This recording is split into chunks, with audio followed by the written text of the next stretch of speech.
2 দিনের সফরে পাকিস্তানে এরদোগান। তুরস্কের প্রেসিডেন্ট রিসেপ তাইয়িপ এরদোগান 2 দিনের সরকারি সফরে ইসলামাবাদে পৌঁছেছেন। প্রধানমন্ত্রী শাহবাজ শরীফের আমন্ত্রণে তিনি এই সফরে এসেছেন। বৃহস্পতিবার ভোরে রাওয়ালপিন্ডির নূর খান এয়ারবেসে অবতরণের পর পাকিস্তানের শীর্ষ কর্মকর্তারা তাকে উষ্ণ অভ্যর্থনা জানান। প্রেসিডেন্ট এরদোগানকে স্বাগত জানান পাকিস্তানের প্রেসিডেন্ট আসিফ আলী জারদারি, প্রধানমন্ত্রী শাহবাজ শরীফ, ফার্স্ট লেডি আসিফা ভুট্টো, উপ-প্রধানমন্ত্রী ও পররাষ্ট্রমন্ত্রী ইসহাক দার, প্রতিরক্ষা মন্ত্রী খাজা মোহাম্মদ আসিফ, তথ্যমন্ত্রী আতাউল্লাহ তারার সহ সরকারের ঊর্ধ্বতন কর্মকর্তারা। তুর্কি প্রেসিডেন্টের আগমন উপলক্ষে 21 বার তোপ ধ্বনির মাধ্যমে সম্মাননা জানানো হয়।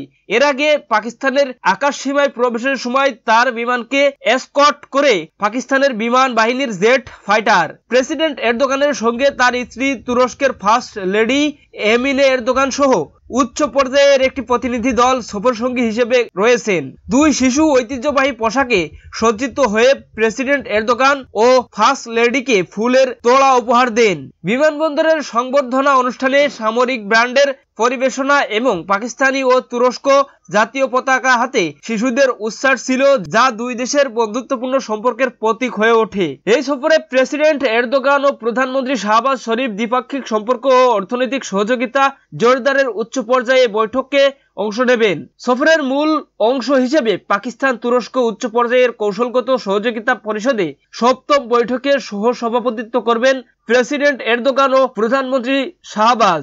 এই বৈঠকের পর একটি যৌথ ঘোষণা দেওয়া হবে এবং দ্বিপাক্ষিক সম্পর্কের উন্নয়নে একাধিক গুরুত্বপূর্ণ চুক্তি ও সমঝোতার স্মারক স্বাক্ষরিত হবে। 2 নেতা এক যৌথ সংবাদ সম্মেলনেও বক্তব্য রাখবেন। প্রেসিডেন্ট এরদোগান পৃথকভাবে প্রধানমন্ত্রী শাহবাজ শরীফ ও প্রেসিডেন্ট আসিফ আলী জারদারির সঙ্গে দ্বিপাক্ষিক বৈঠক করবেন। তুরস্কের প্রেসিডেন্ট পাকিস্তান তুরস্ক বিজনেস অ্যান্ড ইনভেস্টমেন্ট ফোরামেও ভাষণ দেবেন। এতে উভয় দেশের শীর্ষ বিনিয়োগকারী, কর্পোরেট সংস্থা ও ব্যবসায়ী নেতারাও অংশ নেবেন। উল্লেখ্য, HLSCC পাকিস্তান ও তুরস্কের মধ্যে সর্বোচ্চ সিদ্ধান্ত গ্রহণকারী প্ল্যাটফর্ম, যা কৌশলগত দিক নির্দেশনা প্রদান করে এবং যৌথ কমিটিগুলোর কার্যক্রম তদারকি করে। এই পরিষদ বাণিজ্য, বিনিয়োগ, ব্যাংকিং, সাংস্কৃতিক, পর্যটন, জ্বালানি, প্রতিরক্ষা, কৃষি, যোগাযোগ, স্বাস্থ্য, শিক্ষা ও প্রযুক্তি সহ বিভিন্ন ক্ষেত্রে পারস্পরিক সহায়তা বৃদ্ধির কাজ করে। এর আগে 6টি HLSCC বৈঠক অনুষ্ঠিত হয়েছে। সবশেষটি 13 থেকে 14 ফেব্রুয়ারি 2020 সালে ইসলামাবাদ আয়োজিত হয়েছিল।